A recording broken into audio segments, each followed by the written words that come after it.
আসসালামু আলাইকুম। অনেকেই এই কুরবানির সামনে প্রস্তুতি গ্রহণ করেছি কুরবানি দেওয়ার জন্য, কিন্তু কিছু কিছু ভুলের জন্য আমাদের কুরবানিগুলো বরবাদ হতে পারে। তার মধ্যে এক নম্বর হলো নিয়ত পরিশুদ্ধ করা।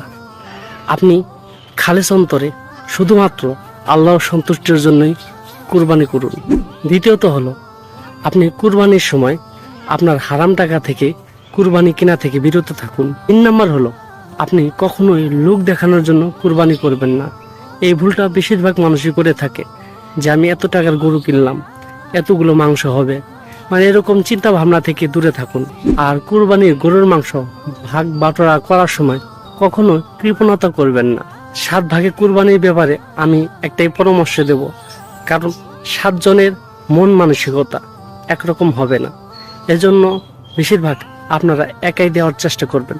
অন্তত পক্ষে একটি ছাগল হলেও বা ছোটখাটো একটা কুরবানি দেওয়ার চেষ্টা করবেন, তবুও একা দেওয়ার চেষ্টা করবেন। একটা কথা মাথায় রাখবেন যে আল্লাহ তাআলা কুরবানির বড় গরু বা কুরবানির মাংস কত হলো এগুলো আল্লাহ তাআলা দেখেন না।